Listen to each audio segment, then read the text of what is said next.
नागपुर शहर के बाजार में रोजाना सुबह मालती कढ़ी चावल समोसे का ठेला लगाती थी। मालती बहुत गरीब थी। घर में कमाने वाली वही थी। पति बीमार रहता था। 2 बच्चों की देखभाल और घर की सारी जिम्मेदारी मालती के ऊपर थी। नागपुर शहर में कढ़ी चावल समोसे के बाजार में और भी ठेले लगते थे, पर मालती के हाथ के कढ़ी चावल समोसे बहुत ही टेस्टी होते थे, जिस वजह से रोजाना मालती इतनी कमाई कर लेती थी जितने से उसके घर का गुजारा हो जाता था। एक दिन मालती ने जब अपना ठेला लगाया तो थोड़ी देर बाद दोपहर में लगभग 1 से 2 बजे के बीच उसके ठेले पर एक बूढ़े पति पत्नी आए। ऐसा लग रहा था मानो वो बाजार में काफी देर घूमकर और सामान खरीद कर आ रहे। दोनों बहुत हंसमुख लग रहे थे। बेटा जी, 2 बढ़िया सी प्लेट कढ़ी चावल समोसे की लगा दो। हमारी मैडम इतनी देर से बाजार में घूम घूम कर थक गई हैं।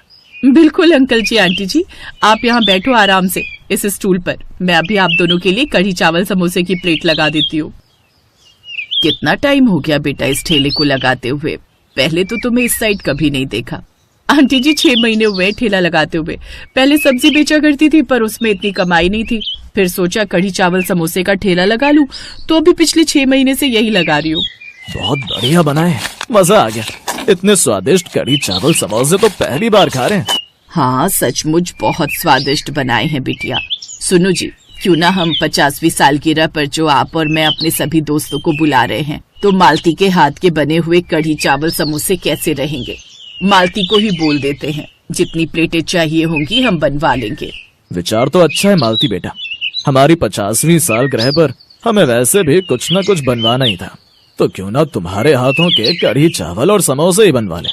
बहुत बढ़िया और स्वादिष्ट डिश है, हमारे दोस्तों को जरूर पसंद आएगी। अगले महीने की 12 तारीख हमारी शादी की सालगिरह होगी। हम तुम्हें 9 या 10 तारीख को बता देंगे।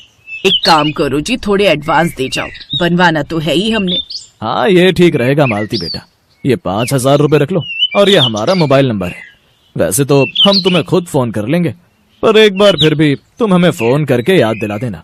ठीक है अंकल जी, मैं याद रखूंगी और मेरे काम में कोई कमी नहीं आएगी। बहुत बहुत धन्यवाद। बूढ़े पति पत्नी चले गए। उस दिन मालती बहुत खुश थी। घर जाकर उसने अपने पति को ये बात बताई। ये तो बहुत खुशी की बात है मालती। सचमुच वो सज्जन कितने अच्छे हैं जो तुम्हें इतना बड़ा ऑर्डर दे गए। पर अगर मैं ठीक होता तो इस काम में तुम्हारी मदद कर देता। तुम अकेले ही इतनी मेहनत करती रहती हो। कोई बात नहीं, अब देखना जब मेरे पास पैसे इकट्ठे हो जाएंगे ना, तब मैं तुम्हारा एक अच्छे से अस्पताल में इलाज करवाऊंगी। फिर तुम बिल्कुल ठीक हो जाओगे। फिर तो हम दोनों साथ मिलकर ये काम करेंगे। बस अभी मैं अंकल आंटी की 50वीं सालगिरह पर अच्छे से ये काम कर लूं। क्या पता उनके यहाँ आए मेहमानों को मेरा काम पसंद आ जाए और मुझे और ऑर्डर मिलने लगे।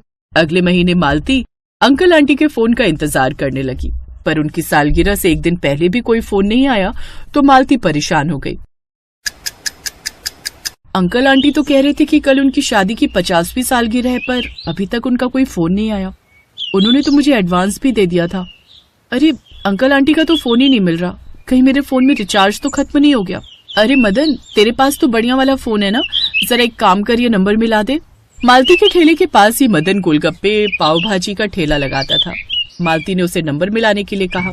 मालती दीदी, व्हाट्सएप कॉलिंग मिल रहा है। लगता है अंकल आंटी विदेश में है। ये लो, घंटी जा रही है, आप बात कर लो। हेलो, नमस्ते अंकल जी, मैं मालती बोल रही हूँ। आपका फोन नहीं आया और मैं अपने फोन से मिला रही थी तो मिल नहीं रहा था। ये साथ में मदन है ना, इसने अपने फोन से मिलाया। मालती, अच्छा हुआ तुमने हमें कॉल कर लिया। हम यहाँ पर बहुत परेशान हैं। मैं तुम्हें सब सच बताता हूँ। देखो मालती, हम अपने बेटा बहू के कहने पर उनके साथ विदेश आ गए थे। बहू हमें बहला फुसला कर अपने साथ यहाँ ले तो आई, पर हम यहाँ खुश नहीं हैं। हमें बहू ने नौकर बनाकर रखा हुआ है। यहाँ विदेश में नौकर नहीं मिलते, इस वजह से हमें नौकरों की तरह काम करना पड़ता है। खुद मेरा बेटा और बहू काम पर चले जाते हैं, पीछे से सारे घर का काम मैं और तुम्हारी आंटी करते हैं। हमें यहाँ नहीं रहना। मैं अपने दोस्तों को कुछ नहीं कह सकता। उनसे क्या कहूंगा? उनके सामने मैं कुछ बोलना नहीं चाहता। मैं उन्हें सच नहीं बता सकता। मालती, हमारा एक काम कर दो, हमारे लिए कहीं से टिकट का इंतजाम कर दो। मैं वहां आकर तुम्हें पैसे दे दूंगा। यहाँ हमारे पास पैसे भी नहीं है। हमारे ऊपर बड़ी मेहरबानी होगी, हमारी मदद करो मालती। हमें अपने भारत लौटना है, अपने घर। मालती, और यहाँ नहीं रहा जा रहा। हमारी मदद करो मालती बिटिया, हमारी मदद करो।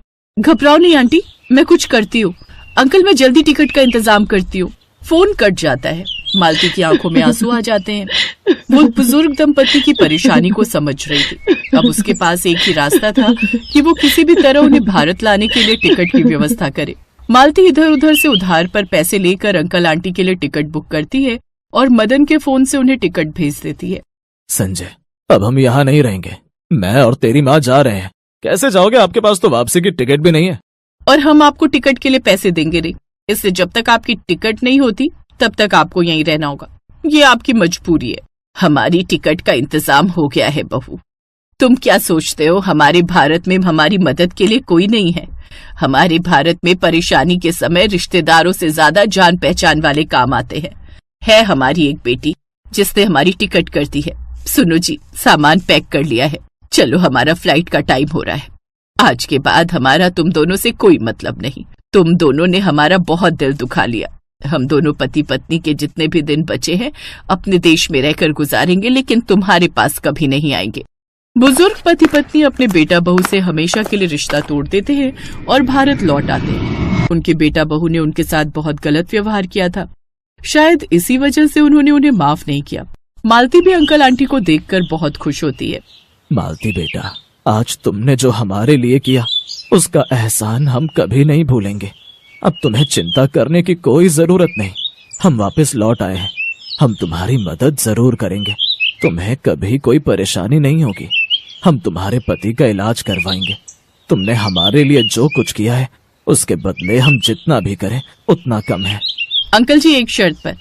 आप यहाँ से चले गए तो आपको अपनी 50वीं सालगिरह मनाने का मौका ही नहीं मिला। मैं चाहती हूँ आप अपने सभी दोस्तों को बुलाओ और शादी की सालगिरह मनाओ। मैं सबके लिए कढ़ी चावल समोसे बनाऊंगी जो मैंने आपसे वादा किया था। मालती की बात सुनकर अंकल आंटी की आंखों में आंसू आ गए। उनके अपने बेटा बहू ने तो उनकी खुशियों के बारे में कुछ सोचा ही नहीं था और मालती पराई होकर भी उनकी खुशियों के बारे में सोच रही थी। बूढ़े दंपति के सहयोग से मालती की जिंदगी में भी बहुत बदलाव आया। उन्होंने उसकी बहुत मदद की।